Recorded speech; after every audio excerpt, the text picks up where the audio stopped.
Hey everyone, and welcome to Screams After Midnight. I am Peter, that is Tim, and we talk about horror movies on this show. And we are working our way through some various movies that we were catching up on from last year. And one of the movies that we missed was Ghost Stories. So we're going to talk about Ghost Stories. We watched it. Tim had seen this a while ago. He had a chance to go to a screening. I did not.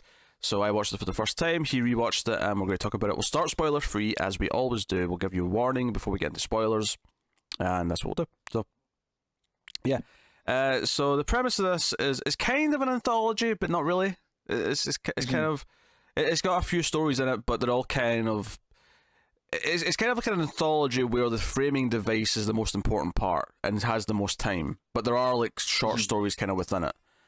Because I think when I saw the trailer, it kind of it made it look more like an anthology to me. I was expecting a full on just 3 stories kind of thing. I feel like it's an anthology movie that kind of changes it by the end. Like as you're watching it, it definitely feels like an anthology movie until kind of the last act. Yeah. But then there's like there's all this stuff with the main character, and it goes on further down the rabbit hole. So yeah, so it's about a documentary filmmaker who like disproves supernatural elements, and he's a big fan of this other skeptic who was like a big deal when he was a kid. But this skeptic reaches out to him and kind of sets him on a search for these 3 cases. He's like, no, I'm no longer a skeptic because these 3 cases I can never like figure out.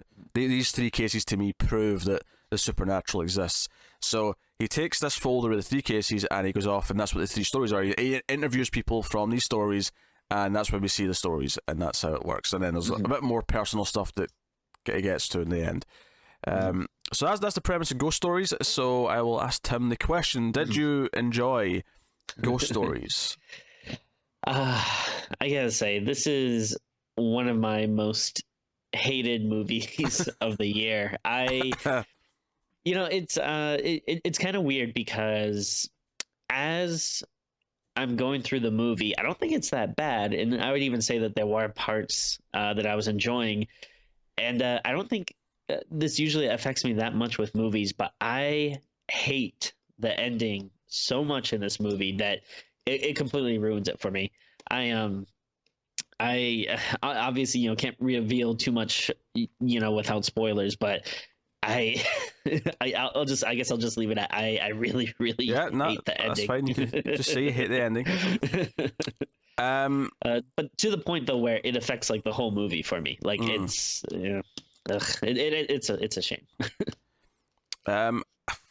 Here's the thing. I actually think you like it more than I do. Okay, interesting.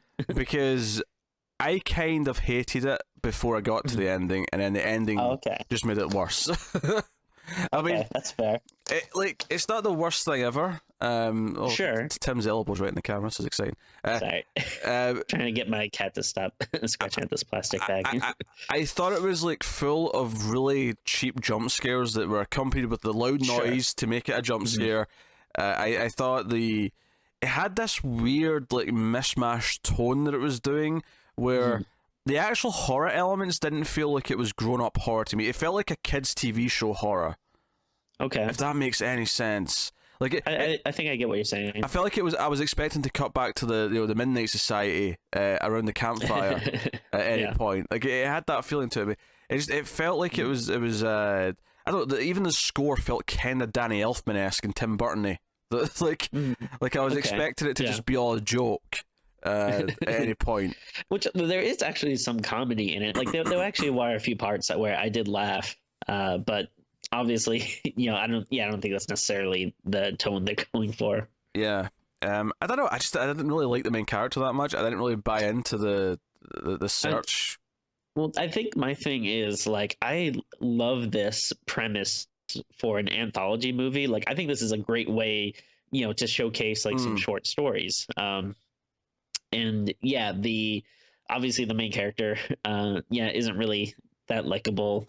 Even like that kind of opening scene where he's like calling out that psychic and stuff. It's kind of like, this is stupid. And then there's like some problems with the stories which it makes sense later on once you see the whole movie. But Yeah. as you're watching it, it's kind of weird. Like, they often kind of just end like out of nowhere.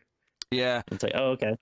No, I know what you're saying. I think my thing is, though, it's like I could feel like where there could be a good movie in this, like, the premise, like, could No, be a good I way. actually agree. Yeah. I think the premise is fine. My big problem, actually, before we even get to how it ends and how it completely, changes the whole movie, my big problem with the premise, even before that point, is that so that skeptic, who by the way went missing years ago, and it's kind of never brought up, like, what happened to him for those years, and it's not that I think it needs to answer that. I think it's weird that the main character never really asks him. Oh yeah. You never even like, hey, could you tell me where you've been all these years? Because I'm a big fan. But he says, no, these 3 cases I can never explain, so I believe it's all real.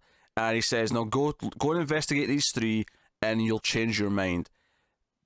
There was nothing in the 3 cases, as we saw the stories and we heard about them from people, that would be like, why would this change his mind? Like, he's still only coming from like the person who's speaking about it. There's no reason to be any less skeptical about any of these versus any normal cases that he's ever worked. Like, because what I thought was going to happen, what I thought was going to be interesting and be the exciting plot of the movie would be that there would be like details that just couldn't make sense to even us. Like, we couldn't explain them away. Yeah. No, I think, exactly.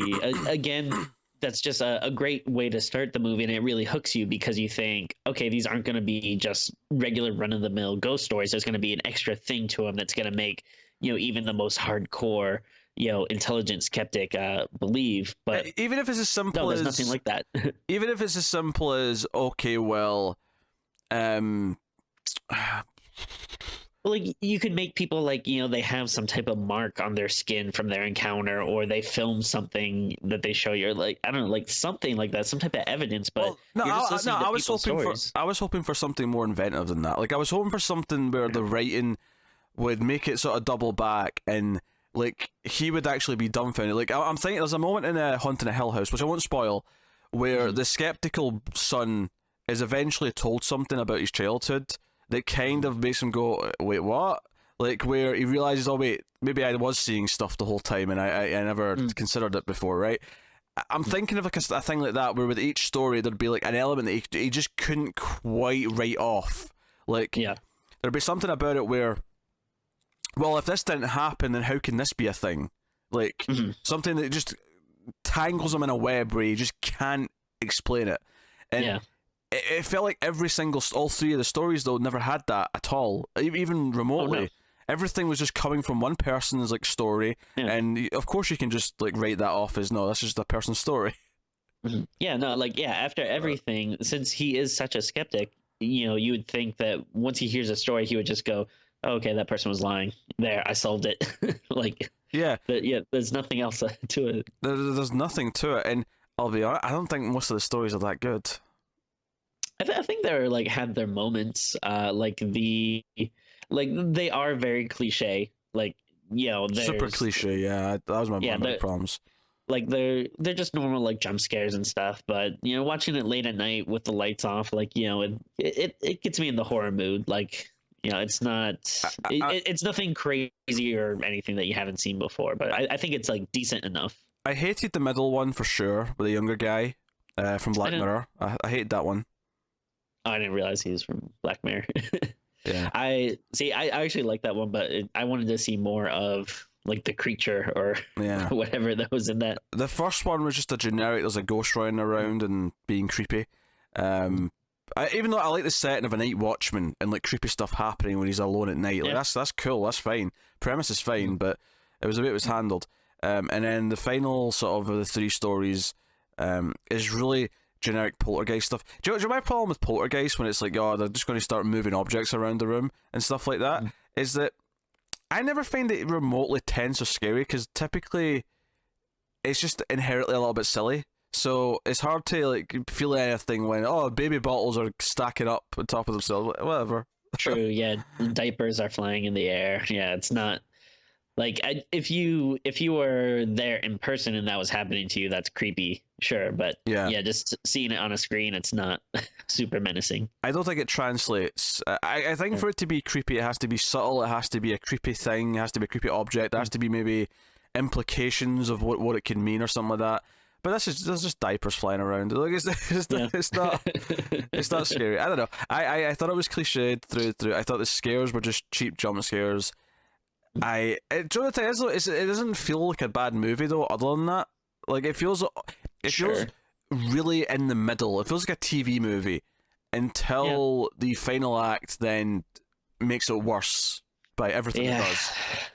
Yes. So I again, obviously we're not doing spoilers yet, but I take it you didn't like the ending either. No, I didn't. No, because Okay. I was trying to make it work in my head. I was like, oh, how does this tie in with this and this and this? Does this mean each story represents this and this? And I was like, but not really. Like it's kind of murky. Yeah.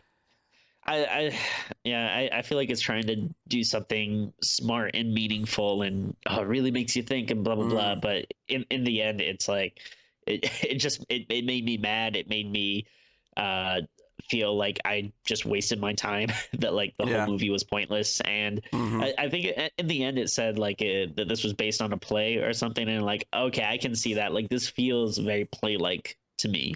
Yeah, I can see that. Like, yeah. I can see that. Obviously, we have some names. Martin Freeman's in one of the stories, so he's around for a bit. He's your big star.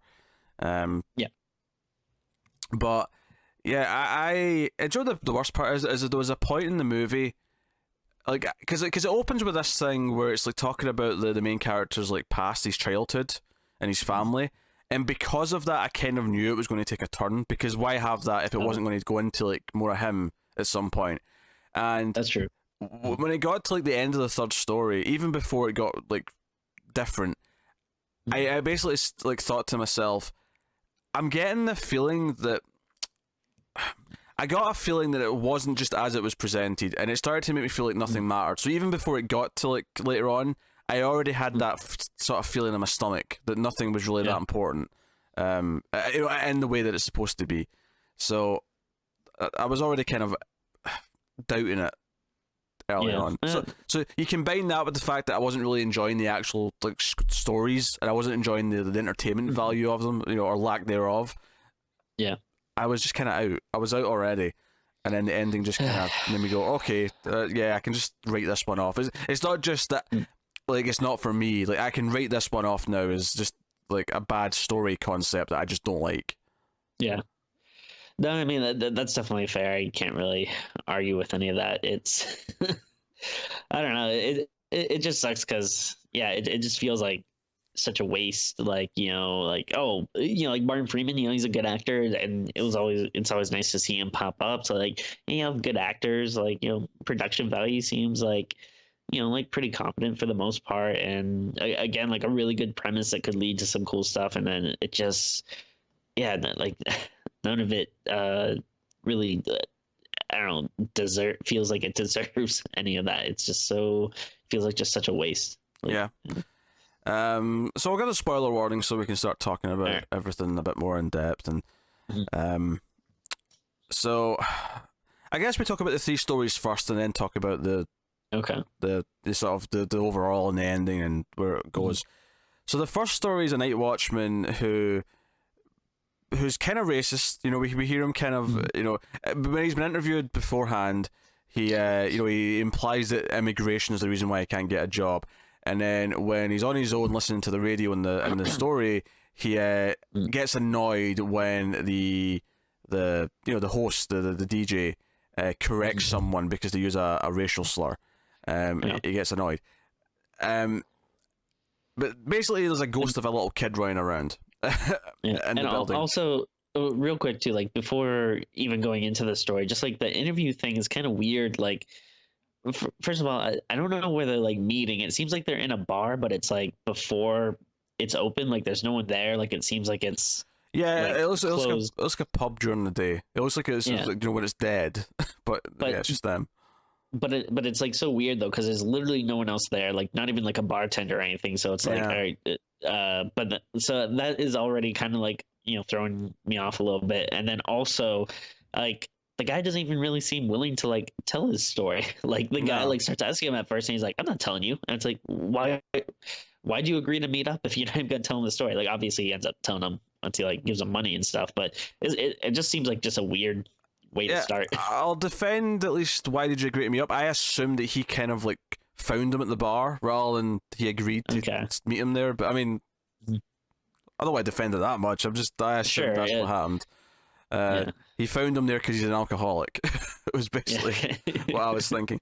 Yeah, and obviously he's also got there's like a new staff member that he's talking to in the walkie-talkie who's foreign and has an accent. I don't know if he's trying to like say that he's kind of casually racist when he's not thinking about the fact that they're people, but when he actually has to interact with someone, that he becomes more of a human being or whatever. Like I wasn't sure if it was doing something with that, but he starts seeing a ghost. There's like a little girl ghost running around, and it's just all the story is him like wandering around, hearing noises, running back to his little office, and then eventually the girl hugs him and puts her finger in his mouth.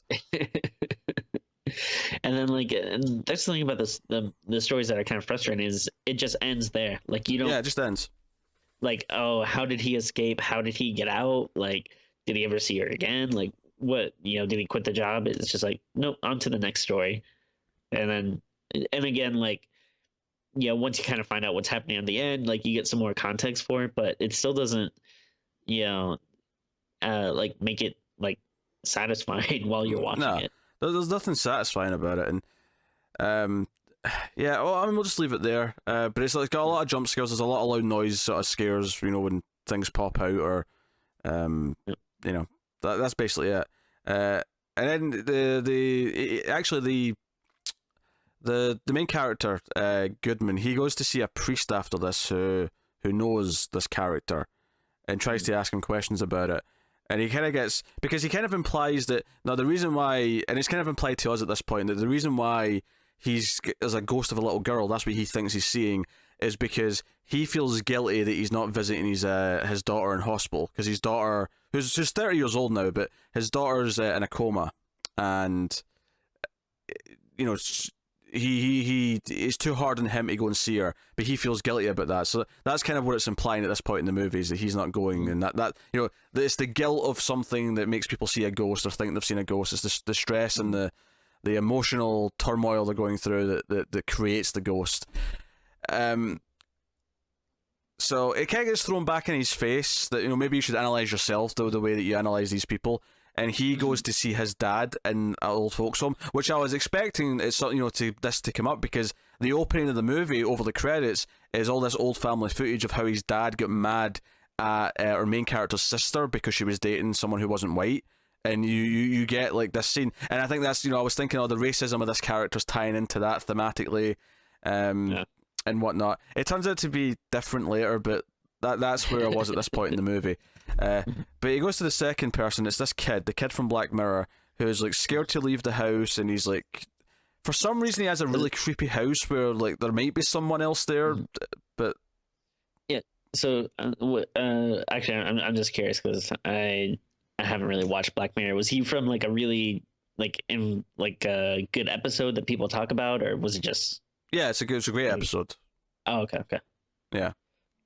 Trust me, you'll remember that episode. When you get to that episode, Tim, you'll remember it.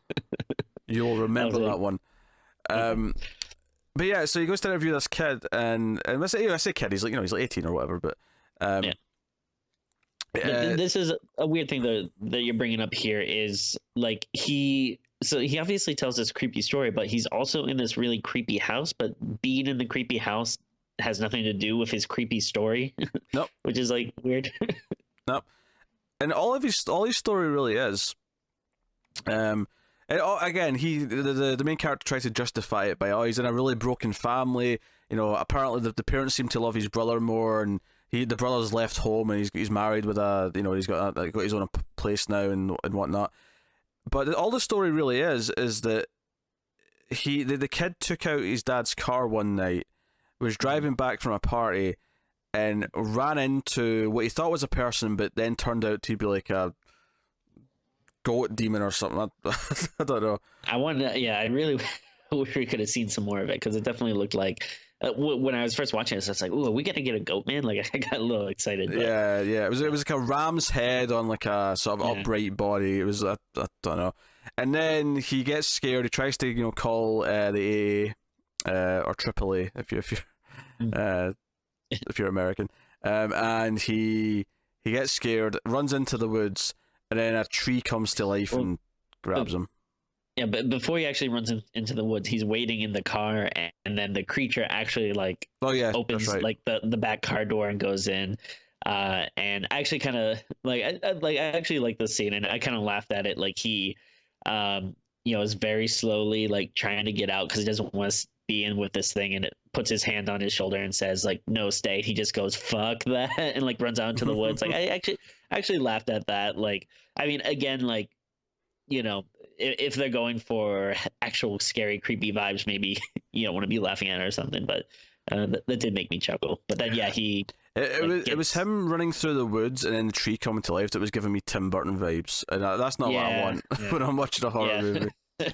Yeah, that definitely wasn't great. Uh, And I forget, does the tree go in his mouth at that point? I don't think the tree did.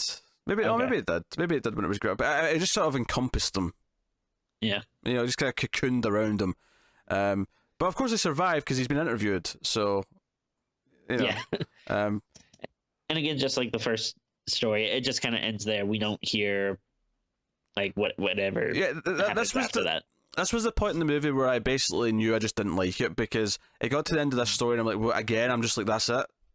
Like, Yeah. that's 2 in a row now where I'm just kind of like, So, little hope going forward.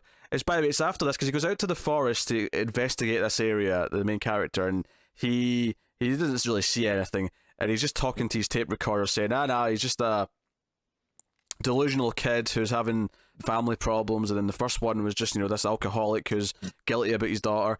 And then he goes back to the car, and there's a really stupid scare here where he sees himself inside the car, but he's all blue and pale like he's dead, looking out of the window. And I thought this was a really cheesy moment. Like, this was a really cheesy scene, and it really took me out. Any atmosphere that this maybe was still clinging to was just gone with this scene, I thought. Yeah. Was it? And do you know the funny thing is, we're really ragging on this, but this has a reasonable rating on Rotten Tomatoes.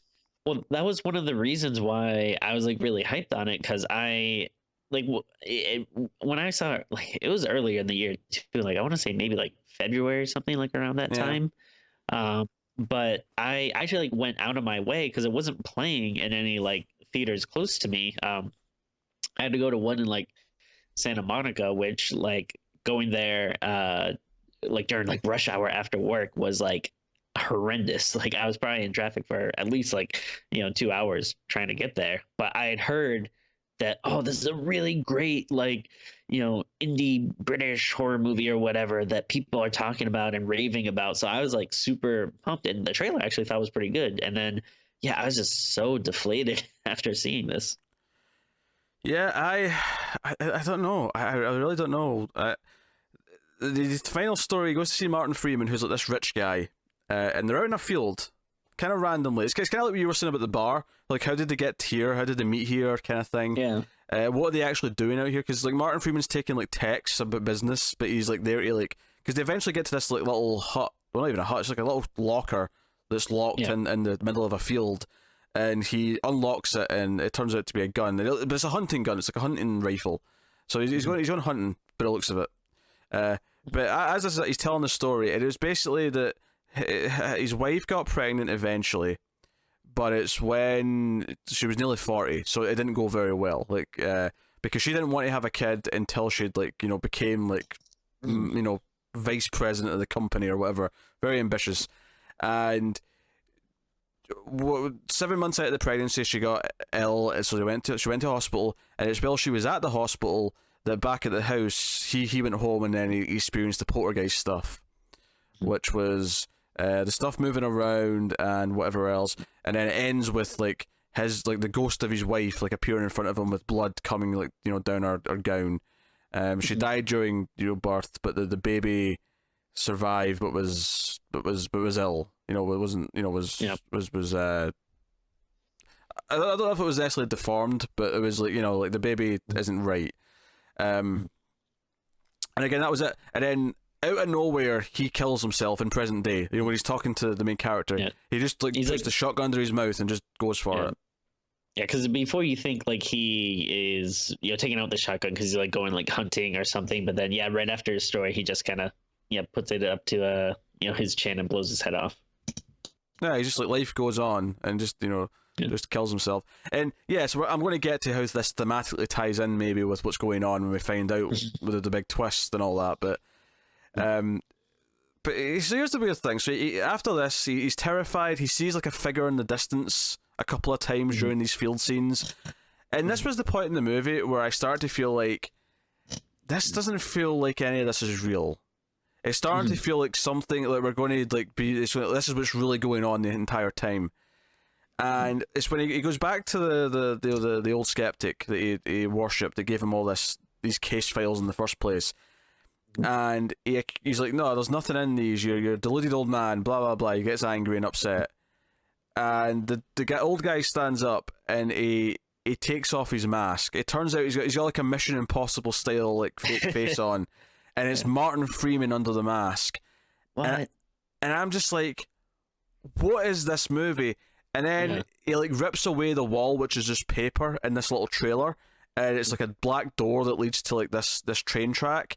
And at this point, I'm just checked out. I don't care anymore. This is all a dream or something. But whatever like, it is, there's no rules. Yeah. Like why do we...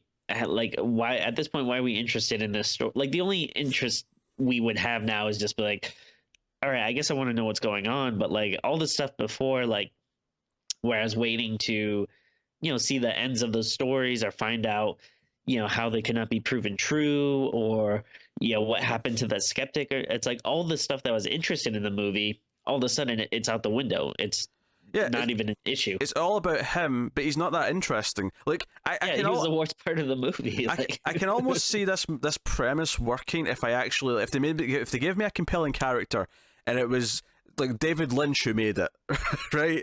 Sure, yeah. It could be great. But as it is, this just made me go, none of this is real, I don't care. And then we get a scene that kind of goes to what his guilt's about and how he let someone die. And this maybe ties into the baby that Martin Freeman's character is supposed to have had. But this kid who was in his class at school, who's bullied by these assholes and is sent into this tunnel, to you know, as a prank, ends up like suffocating because he's got asthma. He dies, and our main character has guilt because he didn't go in to try and rescue him, and he didn't like tell anyone. He just ran in fear. Which is like, it's a hell of a thing to bring up in like the last like 20 minutes of your movie or whatever. Like, yeah, it's frustrating. It's frustrating because I don't hate the concept again. I don't hate the idea of this. And like you could like probably make a case and say like, oh, like, well, they had been you know, teasing it like earlier in the movie, but since we have no context for what's going on, like we didn't realize that stuff earlier was, you know, possibly, you know, referencing this or whatever. But it's like, I don't know. So like, I don't know, some people might argue like, oh, well, you know, at that point, maybe you should have a revelation and be like, oh, okay. But instead though, it just makes me angry because it kind of like, in a way, it kind of feels like you've been lied to, because like, you know, just everything is not what, you know, you thought for the majority of the movie, or you know, what you kind of felt like going in. But the main point being that it's not in a good way, because you can have good twists that recontextualize the film, and you're like, oh, this makes it deeper and richer, and I'm glad that they did that. This is something where it takes away what I thought the premise was, and well, I thought it had already kind of bungled the premise because all the stories that he goes and like hears about are all disappointing. That the one thing I liked about it was the idea that these stories might actually like take a skeptic and like, you know, prove him wrong. That was the premise that I kind of liked. And then, you know, it turns out none of this is real, and you know, we find out very, very quickly after this that you see a hospital bed, and I'm like, at this point, it's all in his head. I've been thinking that for like 20 minutes by this point, But then the eventual twist is that no, he's been lying in a hospital. He's the one in a coma this whole time. This movie is him realizing that he's in a coma. Yeah. That's what it is. Yeah. He tried to commit suicide. He failed. And all the characters, all the stories we've been seeing are characters who work in the hospital. Martin Freeman's the doctor. Yeah. The kid is the young nurse. The guy for the night watchman, he's the janitor. That is who all these characters are. And so like it when we start to realize that he's being tormented by the dead ghost, almost like a zombie version of the kid that died, which it seemed kind of like in poor taste, because like the kid was like, he's kind of like slow or like, you know, mentally challenged or something, and then like when he becomes a ghost, he's like jumping around and just kind of making these like giggling kind of like, I don't know, like weird sounds. It just didn't feel very like, you know, sensitive. It kind of seemed like mocking him even in death. But then, you know, he's like getting on top of him and stuff, and he puts his finger in his mouth, and that kind of transitions to like that's his feeding tube. So it's like, oh, okay, like that's why ghosts have been putting their fingers in people's mouths. But it's like I don't care at that point. Like, all right, it's not like this is like, it's not like my mind was blown and go like, what? That's so smart. Like, because the finger just represents the respirator. Yeah, it's like, who cares?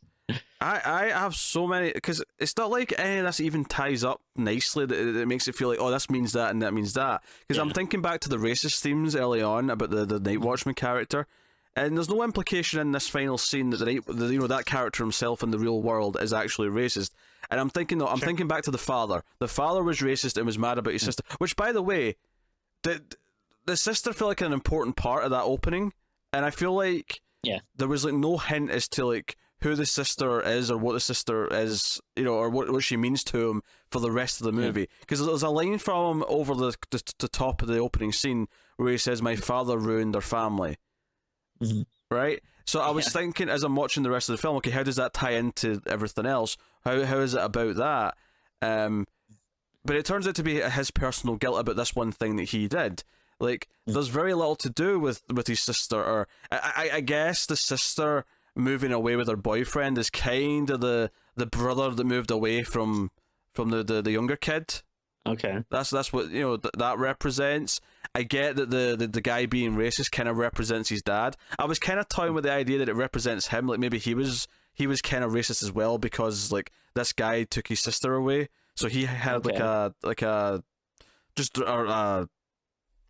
revenge, not revenge, that's not the right word, but just a prejudice like bit set up because of that, because he was angry about that. I don't know if it was going for that, like the idea that each character in some way was representing part of his own guilt in some way. There's like so much that like we don't know. Like, first of all, like why exactly did he commit suicide? Is it like, are we supposed to infer it's because of all this stuff, or was there something else? Well, it's the guilt of him killing or not saving the kid, right? That is the only thing. Honestly, that's the only thing I understand, is that's why he tried to kill himself. But why wait till like he was, you know, this old? You know, like, did he? What, you think he's been like in a coma for years, that like he did it like when he was a teenager? He may have been, yeah. I guess possibly, but I mean, like, if we kind of have to like guess and stuff, it's just it means it wasn't really portrayed very like neatly. But here's the thing, right? So do we think if the Night Watchman represents his father, does this mean that was about the fact that he knows his father doesn't come to visit him because his father doesn't like him or hates him or whatever? Maybe, possibly. Or if it represents him, no, I mean, I don't think this movie adds up. I think it's trying to be smart, and maybe I'm just missing something. But like, see, it definitely feels more like a play to me, because it feels like the kind of play you see where it is like, oh yeah, like look at like all the, you know, like versions of this guy's life or whatever, you know, told through these other stories and stuff. But it doesn't really work for a movie. And yeah, I'm sure the people that did it, you know, they probably have answers for all this stuff. But I mean, you know, just as someone that's viewing it, it's not really adding up for me. And I don't know, even if it does, I don't really care about it, because it's like again, it just feels like such a false premise from the start. I'm actually just googling Okay. to explain how everything relates to him by the end.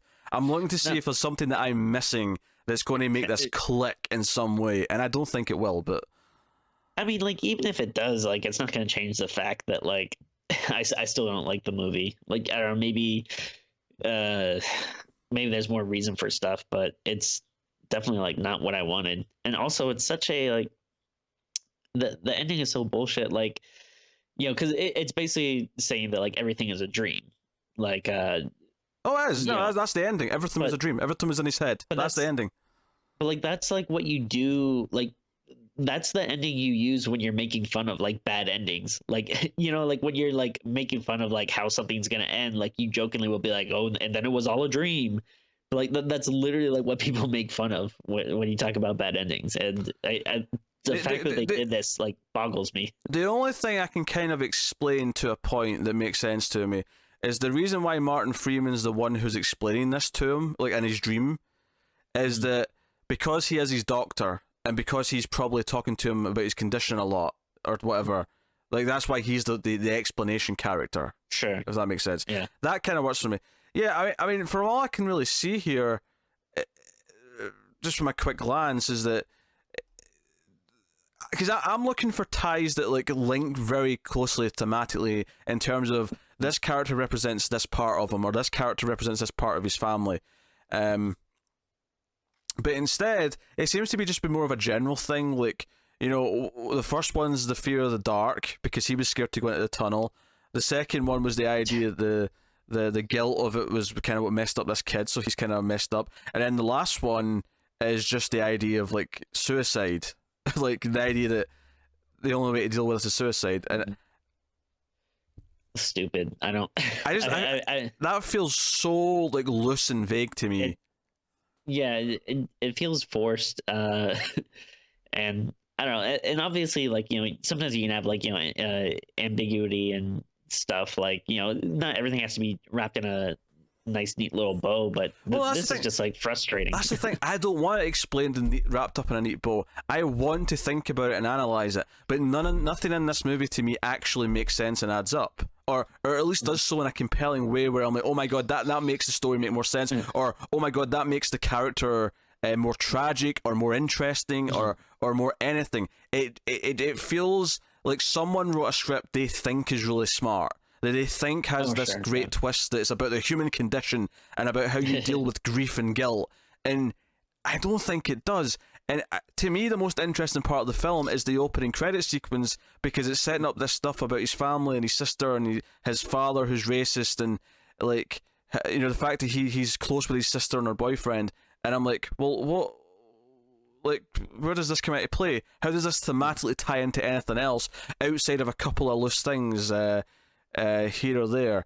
Like, and like, why do it in this structure? Because like, since we don't know anything like about what he was like when he was alive, like, was he interested in ghost stories? Was he actually a debunker for a while? Like, what is the significance of that? Like, it seems like such a stretch to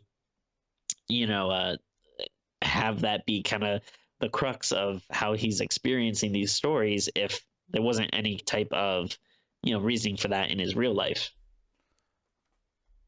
And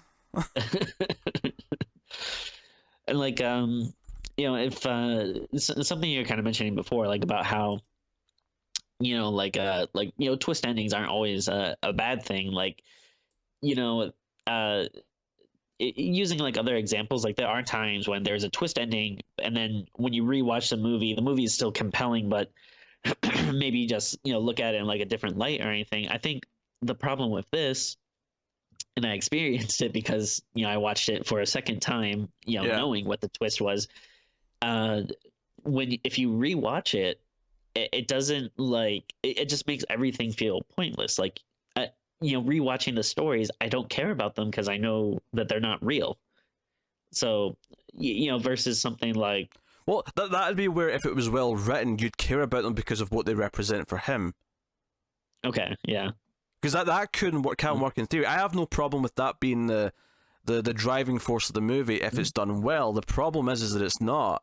The problem is that what they actually represent doesn't feel clear, and I want people to tell me what the hell does this have to do with his damn sister and his father disowning his sister.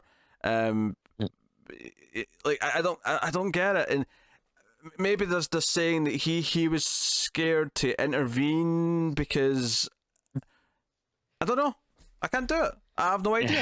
This movie makes no sense to me. I'm actually angry trying to explain this to myself because I can. Yeah, it's very frustrating. I was very upset after I watched it, and that's why I was actually happy to do it, though, because I did want to have a place to vent about it, and I was interested to see if you would enjoy it or not, because I wasn't sure. But no, it's interesting to see that you're upset about it as well. I feel like there's potential in some of the ideas in here, but I think they're all squandered because it's not actually thematically tightly woven. I was hoping that even though I wasn't liking the horror elements early on, once I realized that it wasn't real, I was like, oh, maybe like when it reveals what's going on here and reveals that it's all about the main character and what he's going through, that maybe it'll make so much sense from a thematic point of view and what it means to him that it'll retroactively lift everything else up, because now the opening story is about this because this is about his fear of something or about his guilt, but it's so vague and just general that I can't I can't get over how important his sister felt in that opening scene and how little the rest of it seems to kind of in any way tie into that. I can't there's no character in any of the other stories that feel like they represent someone who splits a family apart. There's no character in any of those stories. The closest I can think of is the younger kid who says his brother's moved away, but even then it doesn't even imply that he's that close with his brother. What his sister, he seems close with his sister and he seems upset that his family get ripped apart. How does that in any way tie to his motivation or his fear of helping the kid when he's dying? So I mean, the best I can maybe do is that in the middle story with the young kid, he doesn't seem to have a great relationship with his parents, and Goodman does actually ask him, do you get on well with your parents? So that kind of ties in, I guess, to his relationship with his parents. I guess the story of the daughter going in a coma, or maybe not the daughter, but maybe the wife dying, because one of the things that the Night Watchman says when he's like being asked about his like life and his backstory, he says that his wife died years ago when the daughter was 7. I wonder if the wife leaving kind of represents the sister leaving, because the sister was presumably driven away from the house because she's gone off with her new boyfriend. And that leaves him alone and abandoned and kind of scared. We know that he gets bullied at school. We know that he's scared of the dark. So I guess that the problem is, though, is that in the story with the Night Watchman, the daughter represents guilt. Well, the ghost represents his guilt in that story for the Night Watchman. So it doesn't really track that represents his sister. If the wife who died represents his sister, and this is what left him kind of broken and scared of the dark, and if I'm right earlier on saying that the Night Watchman actually represents him more than his father in terms of Goodman, it represents Goodman, then the idea that he's scared of the dark and kind of racist would tie into the idea, I guess, that's the result of the wife leaving. Like the Night Watchman's this way because his wife died, and that represents the sister leaving. Therefore, it left him scared of the dark and racist in the same way. I don't know. Look, I'm trying my best. I'm trying. I just need to like cut to you like with like a cork board with just like all these pictures and like red lines like going all over. like because I'm trying, because I love figuring this stuff out when it's well done. I love analyzing. I mentioned David Lynch earlier. Every scene of Twin Peaks, I was looking for subtext, and I feel like if you're going to do a story where the twist is that the whole thing's in the guy's head and he's already like in a coma, because I think halfway through I was thinking he was already dead. And it was already a ghost, and this was all in purgatory or him realizing he was dead before he moved on. But it wasn't. It was he's in a coma. Yeah. Like, if you're going to do this type of story, then all of the stuff that we see during the film before we realize that revelation, all of it has to be dripping with subtext. All of it has to be dripping with symbolism, so that when you do go back and watch it again, should you want to, you pick up on things and it enhances and enriches the story. But not only that, on the first time through, it should at least be entertaining in and of itself. It should be creepy or spooky or, riveting as it goes, just on a surface level entertainment value. I would argue this isn't that. I'd also argue that the subtext really isn't there at all. I think it's wafer thin. I really do. So I don't know. I completely agree. Like I said, I probably like the actual story segments a little bit more than you, but like, yeah, I definitely wouldn't say that they're like great or anything by any means. Outside of the suicide stuff, what the hell does the third story even have to represent? Like, I don't know. One of the Reddit comments I glanced at implied that because the baby ripped the mother apart, that represented the father ripping the family apart. But I feel that is such a stretch. Yeah, that is such a stretch. Jeez, yeah. I mean, at this point, like, yeah, it just feels like you're really, making a lot of leaps and stuff, which. Again, if it was well done, it might be more fun to analyze the stuff. But I really don't like it. So I don't even care. Like, even if there was like a definitive, like, no, this means that. It's like I don't care at this point. Like, it's already made me mad. I already, Well, but that's what I'm saying, Tim. There's a way to do this that you wouldn't be mad at the end. There's a way to do it where you wouldn't be mad at the revelation that he's dead. Like, and again, it just goes back to like also just the fact that it feels like it's like the most cliche thing you can do. Like, it's all been in his head the whole time. Like, there's still way, like, if it was better handled, like maybe you could say like, okay, that was cliche, but it was cool and I enjoyed it or whatever. But it just feels like just like a lazy, dumb, like. Yeah, but it's not even the first cliche in the movie. I thought there was tons of cliches, like, in all the stories as well. Yeah. So, the entire premise of the first one felt cliched. The poltergeist activity felt cliched.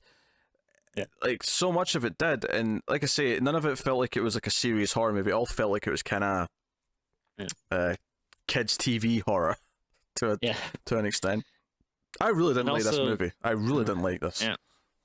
And also, just like the dumb logical complaint or whatever. But if he's in a coma, he's in presumably, he went to the hospital in a coma. So how would he know like what all these people look like? Like, sure, maybe he can still hear their voices or whatever, but I don't know. Well, that's one of the things he said. The first guy said, the night watchman, is that he doesn't know if his daughter is aware that he's there when he visits her. So I guess that's the whole point of this, is that he is aware to some extent, and he does take this in. Okay. And see if anyone that comments saying, "Oh well, no, the scary ghost girl was just because of the doll," because the doll's in the hospital room, and the first scary story has the ghost girl who's kind of dressed the same way. That's right. The third one, there was a second one. The third one, he had a doll in the crib. And in the crib. It was the same. Yeah, it was the same doll. Yeah, I knew I'd seen the thing again at the same time. There's very little I like. There's one moment in the first story where he sees like what looks like a figure in the distance, and it turns out to be a mop. I thought that was kind of effective. That one shot. So I'll give that a little bit of credit, I guess. I don't know. And the whole idea that the old skeptic that he worshipped was Scottish. This old Scottish guy is because sometimes the doctor, played by Martin Freeman, in the hospital will quote his Scottish uncle and put on an accent. Like, oh, okay. That's why he took off the mask and became him. Oh, okay. But it's so thin. Like, I don't give a shit. It's not that smart. Yeah. It's really not. This is a movie that thinks it's really smart, and I think it's dumb. I really think this is a dumb movie. No, I agree. I'm upset by this. I really am. And the worst part is that some people seem to love this, and I don't know why. Yeah, I really don't get why. No, yeah, that was one of the biggest things with me too. Was just like the hype going in, and like, you know, because sometimes we like, you know, we watch our fair share of shitty movies, but you know, usually you kind of prepare yourself because you know that it's gonna be bad, or you have expectations. But yeah, I was really upset. That I was like, why so many people like this? Is really made me mad. I am going to Rotten Tomatoes. I'm going to get some blurbs. I want to see what the 81% certified fresh. Jesus. Ghost Stories offers a well-crafted, skillfully told horror anthology that cleverly toys with genre tropes. How does it toy with genre tropes? It just does them. Yeah, I wouldn't say that's like cleverly toying with them. Yeah, it's just presenting them. Like, Ghost Stories has more genuine scares than most horror movies. That's bullshit. I'm assuming that's from a guy that like doesn't watch horror movies. This film nails its black humor and finds a bizarre but satisfying conclusion to manage all the loose ends.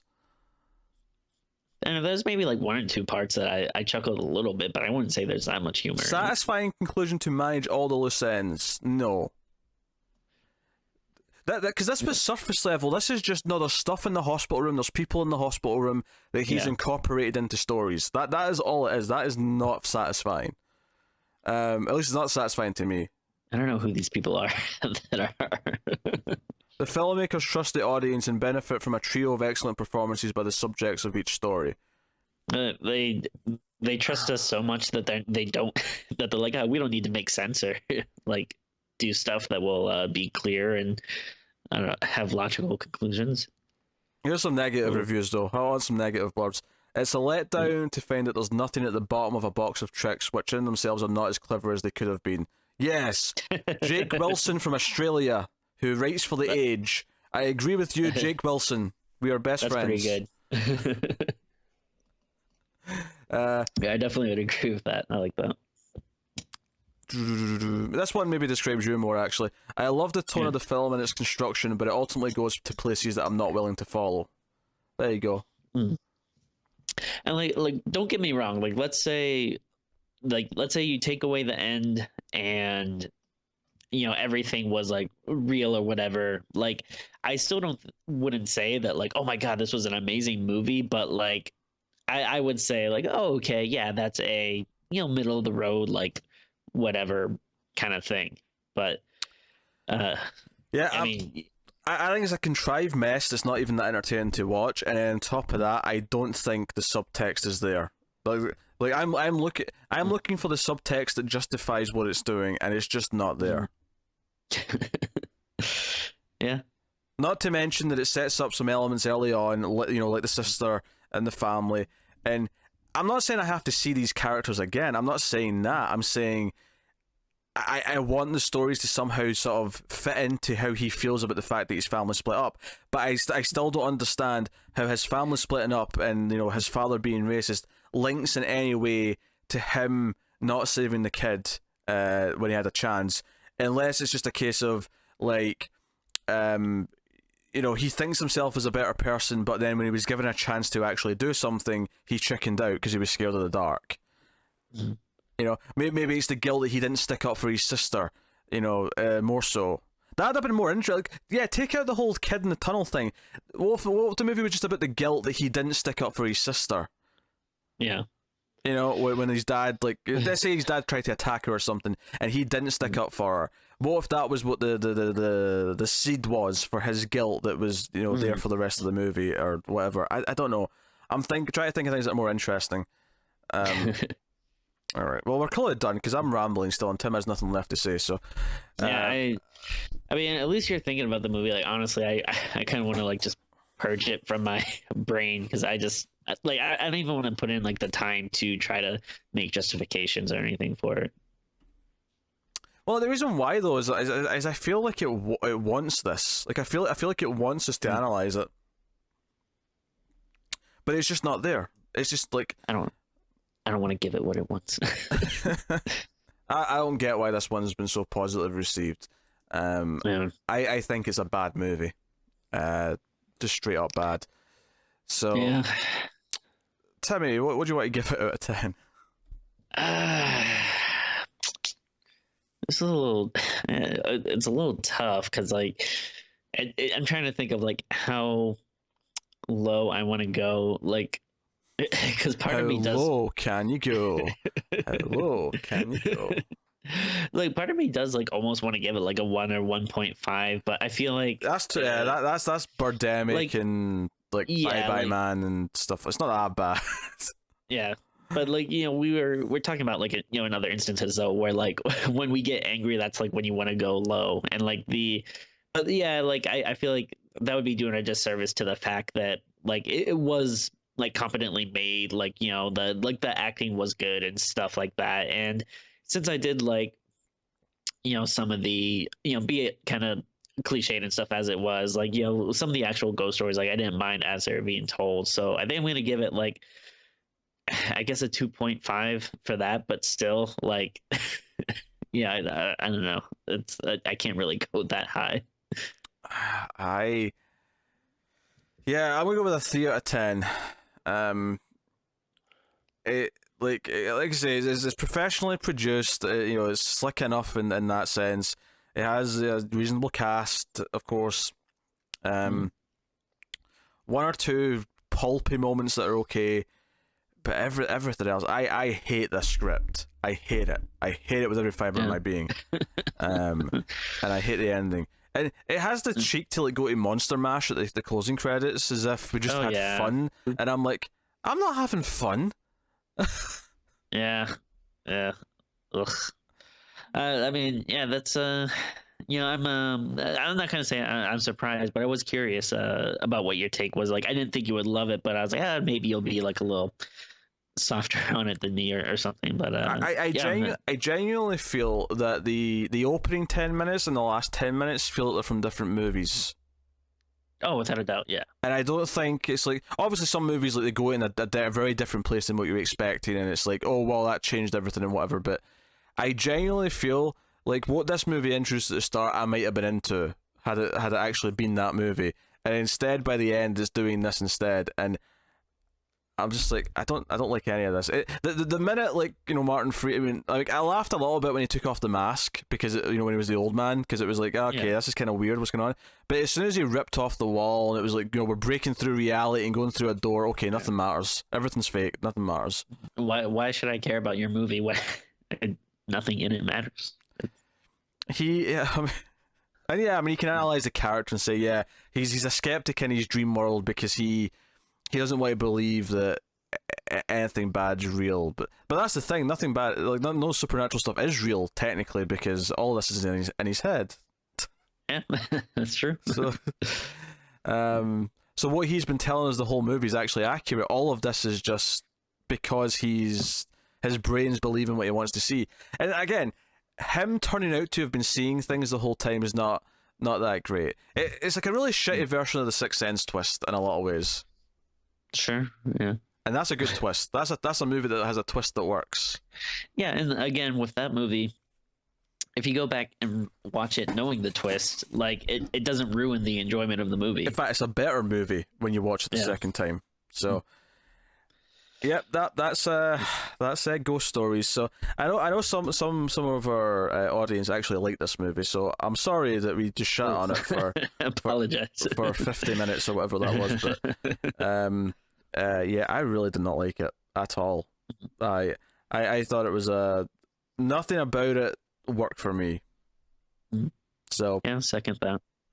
There we go. That is Ghost Stories. If you want to support us after that bloodbath, you can go over to patreon.com/mailedfuzztv and you can support us over there for as little as $1 per month, and you can feel warm and fuzzy in the inside, which helps keep us going, keeps the movies coming, and so on and so forth. Also, other things, of course, if you can't do that, do like and subscribe and comment and let us know what you thought of the movie. YouTube really likes and comments because it drives this whole algorithm to like promote things and recommend videos and that sort of thing. So have a look at that. But otherwise, that is us. So thank you very much for watching or listening. We always appreciate it. Keep watching scary movies, guys, and we will see you next